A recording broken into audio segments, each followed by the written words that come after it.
En una antigua ciudad abacial, en el sur de esta parte del país, hace mucho, pero muchísimo tiempo, tanto que la historia debe ser cierta porque nuestros tatarabuelos creían realmente en ella. Trabajaba como enterrador y sepulturero del Campo Santo un tal Gabriel Grub. No se deduce en absoluto de ello que porque un hombre sea enterrador y esté rodeado constantemente por los emblemas de la mortalidad, tenga que ser un hombre melancólico y triste. Entre los funerarios se encuentran los tipos más alegres del mundo. En una ocasión, tuve el honor de trabar amistad íntima con uno muy silencioso que en su vida privada, fuera de ser necio, era el tipo más cómico y jocoso que haya gorjeado nunca antes canciones procaces, sin el menor tropiezo en su memoria, ni que haya vaciado nunca el contenido de un buen vaso sin detenerse ni a respirar.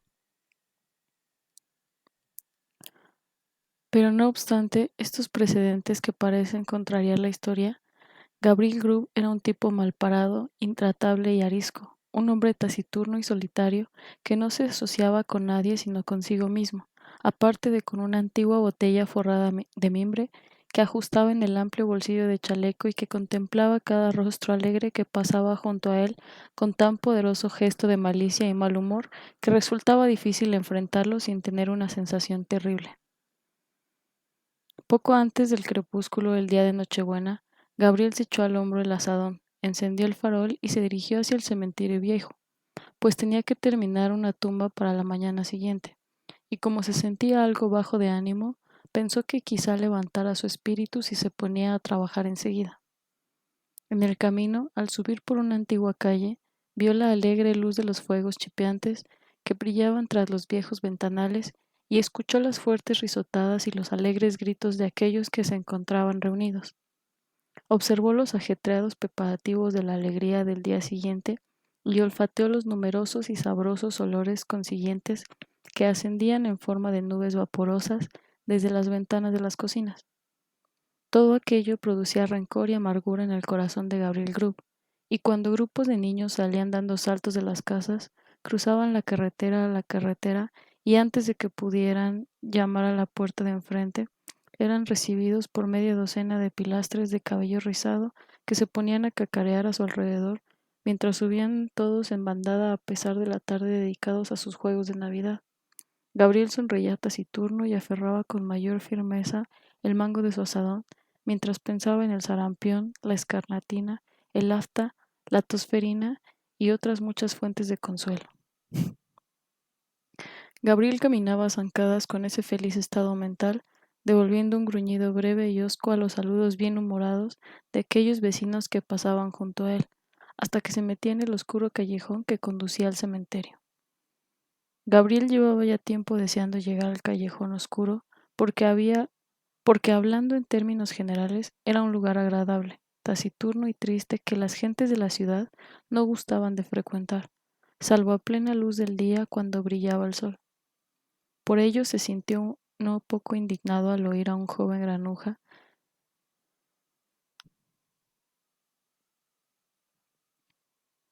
que cantaba estruendosamente una festiva canción sobre unas navidades alegres en aquel mismo santuario que había recibido el nombre de Callejón del Ataúd, desde la época de la vieja abadía y de los monjes de cabeza afeitada. Mientras Gabriel avanzaba, la voz fue haciéndose más cercana y descubrió que procedía de un muchacho pequeño que corría a solas con la intención de unirse a uno de los pequeños grupos de la calle vieja y que en parte para hacerse compañía a sí mismo y en parte como preparativo de la ocasión, vociferaba la canción con la mayor potencia de sus pulmones. Gabriel aguardó a que llegara el muchacho, lo acorraló en una esquina y lo golpeó 5 o 6 veces en la cabeza con el farol para enseñarle a modular la voz. Y mientras el muchacho escapó corriendo con la mano en la cabeza y cantando una melodía muy distinta, Gabriel Group sonrió cordialmente para sí mismo y entró en el cementerio, cerrando la puerta tras de sí. Se quitó el abrigo, dejó en el suelo el farol y metiéndose en la tumba sin terminar, trabajó en ella durante 1 hora con muy buena voluntad. Pero la tierra se había endurecido con la helada y no era asunto fácil desmenuzarla y sacarla fuera con la pala. Y aunque había luna, ésta era muy joven e iluminaba muy poco la tumba, que estaba a la sombra de la iglesia. En cualquier otro momento estos obstáculos hubieran hecho que Gabriel Grub se sintiera desanimado y desgraciado, pero estaba tan complacido de haber acallado los cantos del muchachito que apenas se preocupó por los escasos progresos que hacía. Cuando llegada la noche hubo terminado el trabajo, miró la tumba con melancólica satisfacción, murmurando mientras recogía sus herramientas. Valiente acomodo para cualquiera, valiente acomodo para cualquiera. Unos pies de tierra fría cuando la vida ha terminado. Una piedra en la cabeza, una piedra en los pies, una comida rica y jugosa para los gusanos, la hierba sobre la cabeza y la tierra húmeda alrededor. Valiente acomodo para cualquiera, aquí en el Camposanto. Jaja, echó a reír Gabriel Grub, sentándose en una lápida que era su lugar de descanso favorito. Fue a buscar entonces su botella. Un ataúd de Navidad, una caja de Navidad. Jajaja. Jajaja, repitió una voz que sonó muy cerca, detrás de él. En el momento en el que iba a llevarse la botella a los labios, Gabriel se detuvo algo alarmado y miró a su alrededor. El fondo de la tumba más vieja que estaba a su lado no se encontraba más quieto e inmóvil que el cementerio bajo la luz pálida de la luna. La fría escarcha brillaba sobre las tumbas lanzando destellos como filas de gemas entre las tallas de piedra de la vieja iglesia. La nieve yacía dura y crujiente sobre el suelo y se extendía sobre los montículos apretados de tierra como una cubierta blanca y lisa que daba la impresión de que los cadáveres yacieran allí ocultos solo por las sábanas en las que los habían enrollado. Ni el más débil crujido interrumpía la tranquilidad profunda de aquel escenario solemne. Tan frío y quieto estaba todo que el sonido mismo parecía congelado. Fue el eco, dijo Gabriel Grub, llevándose otra vez la botella a los labios. No lo fue, replicó una voz profunda. Gabriel sobresaltó y levantándose se quedó firme en aquel mismo lugar lleno de asombro y terror, pues sus ojos se posaron en una forma que hizo que se le helara la sangre. Sentada en una lápida vertical cerca de él había una figura extraña, no terrenal, que Gabriel comprendió enseguida que no pertenecía a este mundo. Sus piernas fantásticas y largas, que podrían haber llegado al suelo, las tenía levantadas y cruzadas de manera extraña y rara. Sus fuertes brazos estaban desnudos y apoyaba las manos en las rodillas. Sobre el cuerpo, corto y redondeado, llevaba un vestido ajustado adornado con pequeñas cuchilladas. Colgaba a su espalda un manto corto. El cuello estaba recortado en curiosos picos que le servían al duende de gorguera o pañuelo. Y los zapatos estaban curvados hacia arriba con los dedos metidos en largas puntas.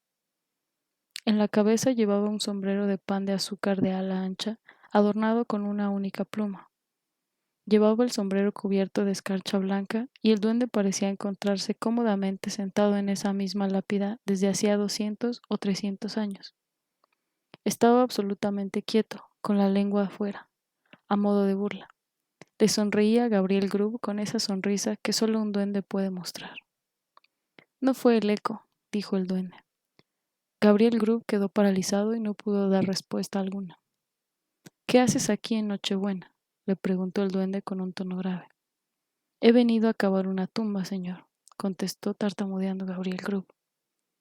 ¿Y qué hombre se dedica a andar entre tumbas y cementerios en una noche como esta?, gritó el duende.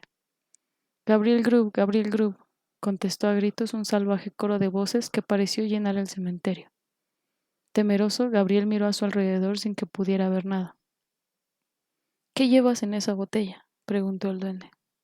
Ginebra holandesa, señor, contestó el enterrador temblando más que nunca, pues la había comprado a unos contrabandistas y pensó que quizá el que le preguntaba perteneciera al impuesto de consumos de los duendes. ¿Y quién bebe ginebra holandesa a solas en un cementerio en una noche como esta?, preguntó el duende. Gabriel Grub, exclamaron de nuevo las voces salvajes.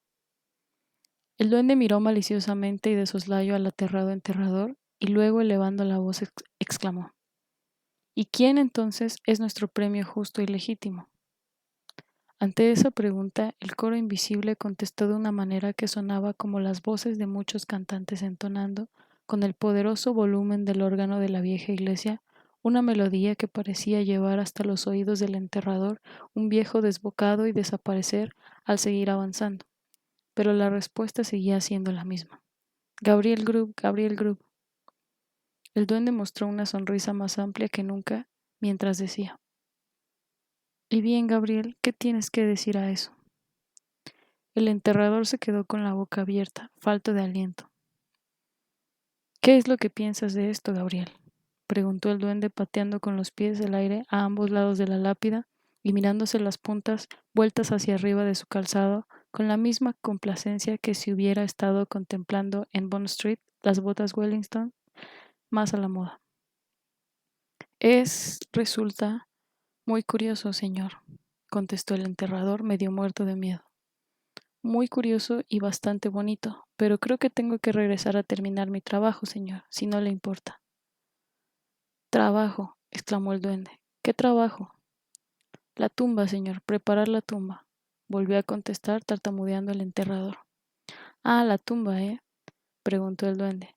¿Y quién cava tumbas en un momento en el que todos los demás hombres están alegres y se complacen en ello? Gabriel Grub, volvieron a contestar las misteriosas voces.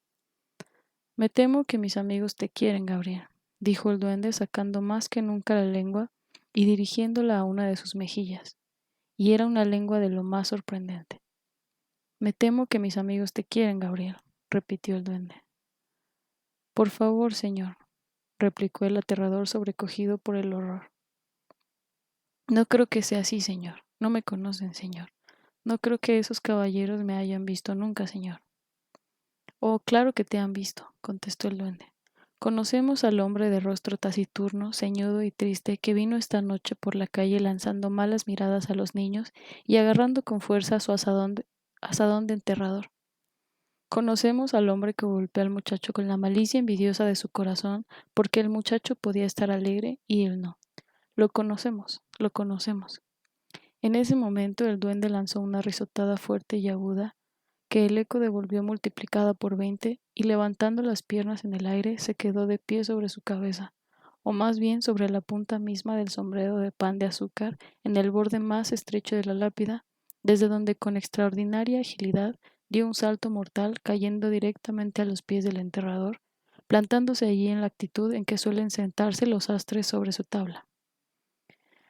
Me Me temo que debo abandonarlo, señor, dijo el enterrador, haciendo un esfuerzo por ponerse en movimiento. Abandonarnos, exclamó el duende. Gabriel Grub va a abandonarnos. Ja, ja, ja. Mientras el duende se echaba a reír, el sepulturero observó por un instante una iluminación brillante tras las ventanas de la iglesia, como si el edificio dentro hubiera sido iluminado. La iluminación desapareció, el órgano atronó con una tonada animosa y grupos enteros de duendes, la contrapartida misma del primero, aparecieron en el cementerio y comenzaron a jugar al salto de la rana con las tumbas, sin detenerse un instante a tomar aliento y saltando las más altas de ellas, una tras otra, con una absoluta y maravillosa destreza. El primer duende era un saltarín de lo más notable.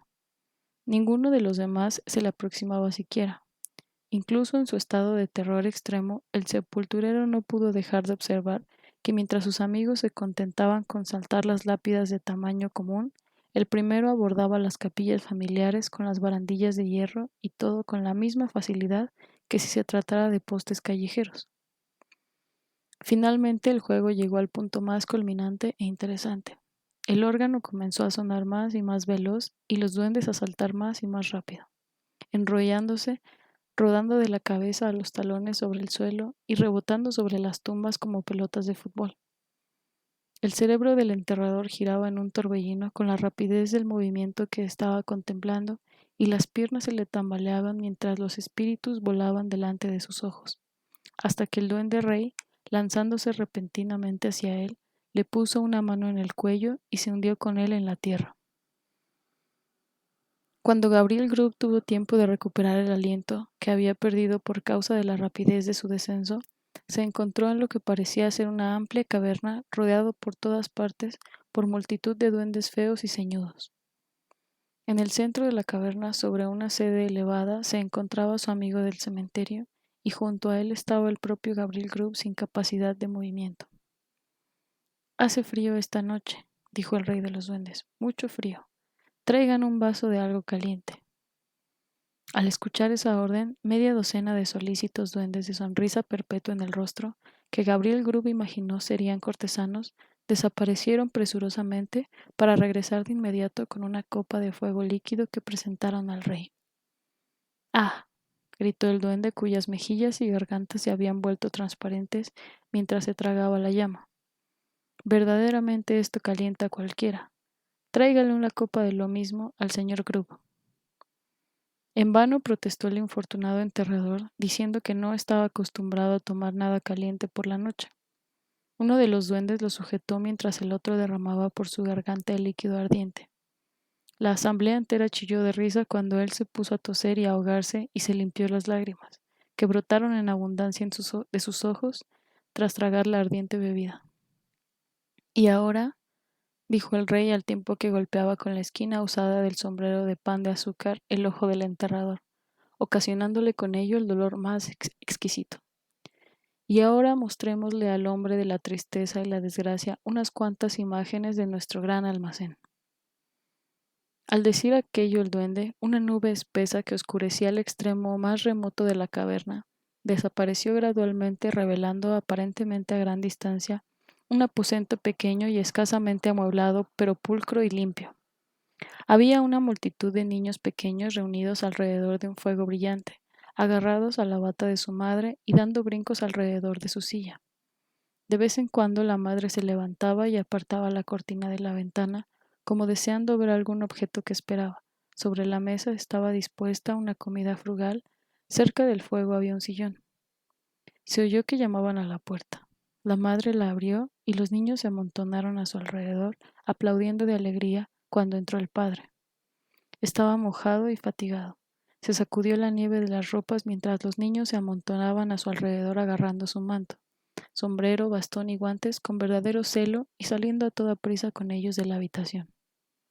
Después, mientras se sentaba delante del fuego y de su comida, los niños se le subieron a las rodillas y la madre se sentó a su lado y todos parecían felices y contentos. Pero se produjo casi imperceptiblemente un cambio de la visión.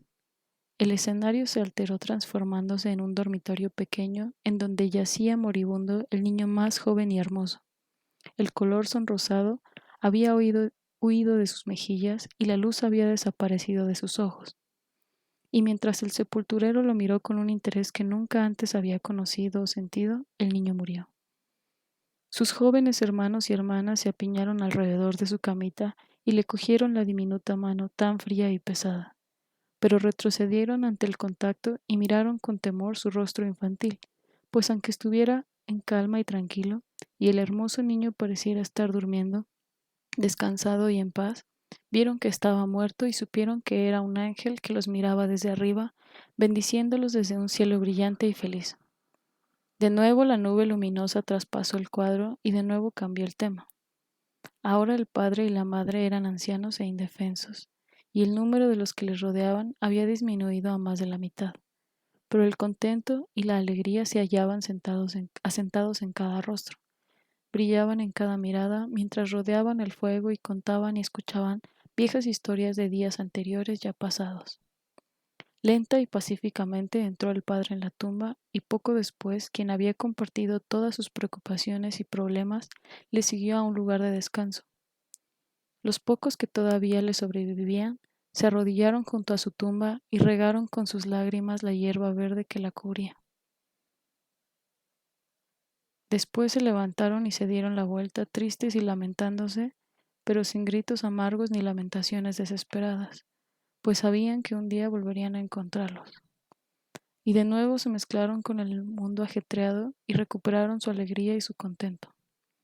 La nube cayó sobre el cuadro y lo ocultó de la vista del sepulturero. ¿Qué piensas de eso?, preguntó el duende, volviendo su rostro grande hacia Gabriel Grub.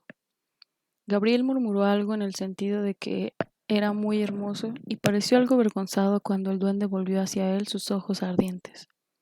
Tú, miserable, exclamó el duende con un tono de gran desprecio. Tú. Parecía dispuesto a añadir algo más, pero la indignación sofocó sus palabras. Levantó una de las piernas que tenía dobladas y tras sostenerla un momento por encima de la cabeza del sepulturero, para asegurar su puntería, le administró a Gabriel Grub una buena y sonora patada. Inmediatamente después de eso, todos los duendes que habían estado aguardando rodearon al infeliz enterrador y lo patearon sin piedad. De acuerdo con la costumbre establecida e invariable entre los cortesanos de la tierra, quienes patean a aquel al que ha pateado la realeza y abrazan a quien la realeza abraza. Enséñale algo más, dijo el rey de los duendes. Ante esas palabras desapareció la nube, revelándose ante su vista un paisaje rico y hermoso. Hasta el día de hoy hay otro semejante a menos de 1 kilómetro de la antigua ciudad abacial. El sol brillaba desde el cielo claro y azul, el agua centelleaba bajo sus rayos, los árboles parecían más verdes y las flores más alegres bajo su animosa influencia. El agua corría con un sonido agradable. Los árboles rugían bajo el viento ligero que murmuraba entre sus hojas. Los pájaros cantaban sobre las ramas y la alondra gorjeaba desde lo alto su bienvenida a la mañana. Sí, era por la mañana brillante y fragante de verano. La más diminuta hoja, la brisna de hierba más pequeña, estaban animadas de vida. La hormiga se arrastraba dedicada a sus tareas diarias. La mariposa aleteaba y solazaba bajo los pálidos rayos del sol. Miriadas de insectos extendían las alas transparentes y gozaban de su existencia breve pero feliz. El hombre caminaba entusiasmado con la escena y todo era brillo y esplendor. «Tú, miserable», exclamó el rey de los duendes con un tono más despreciativo todavía que el anterior. Y de nuevo el rey de los duendes levantó una pierna y de nuevo la dejó caer sobre los hombros del enterrador. Y otra vez los duendes que asistían a la reunión imitaron el ejemplo de su jefe. Muchas veces la nube se fue y regresó y enseñó muchas lecciones a Gabriel, quien tenía los hombros doloridos por las frecuentes aplicaciones de los pies de los duendes, pero aún así miraba con interés que nada podía disminuir. Vio a hombres que trabajaban con duro esfuerzo y se ganaban su escaso pan con una vida de trabajo, pero eran alegres y felices, y a los más ignorantes para quienes el rostro dulce de la naturaleza era una fuente incesante de alegría y gozo. Vio a aquellos que habían sido delicadamente alimentados y tiernamente criados, alegres ante las privaciones y superiores ante el sufrimiento, quienes habían superado muchas situaciones duras porque llevaban dentro del pecho los materiales de la felicidad, el contento y la paz. Vio que las mujeres, lo más tierno y frágil de todas las criaturas de Dios, eran a menudo capaces de superar la pena, la adversidad y la tristeza. Y vio que era así porque en su corazón llevaban una inagotable fuente de afecto y devoción. Pero sobre todo vio que hombres como él mismo, que refunfuñaban por el gozo y la alegría de los demás, eran las peores hierbas en la hermosa superficie de la tierra. Y poniendo todo el bien del mundo contra el mal, llegó a la conclusión de que al fin y al cabo era un mundo muy decente y respetable. Nada más acababa de formarse cuando la nube que ocultó el último cuadro pareció ponerse sobre sus sentidos y llevarle al reposo. Uno a uno los duendes fueron desapareciendo de su vista y cuando el último de ellos se hubo ido se quedó dormido. Había despuntado el día cuando despertó Gabriel Grub y se encontró tumbado cuán largo era sobre la lápida plana del cementerio, con el cubrebotellas de mimbre vacío a su lado y la capa, el azadón y el farol blanqueados por la helada de la noche anterior, tirados por el suelo. La piedra sobre la que había visto por primera vez al duende se erguía audaz ante él, y la tumba en la que había trabajado la noche anterior no estaba lejana. Al principio empezó a dudar de la realidad de sus aventuras, pero el dolor agudo que sintió en los hombros cuando intentó levantarse le aseguró que las patadas de los duendes no habían sido ciertamente meras ideas. Vaciló de nuevo al no encontrar rastros de huellas en la nieve sobre la que los duendes habían jugado al salto de la rana con las piedras de las tumbas, pero rápidamente se explicó esta circunstancia al recordar que siendo espíritus no dejarían tras ellos impresiones visibles. Por tanto, Gabriel Grub se puso en pie tan bien como pudo teniendo en cuenta el dolor de su espalda, y cepillándose la escarcha del abrigo, se lo puso y volvió el rostro hacia la ciudad.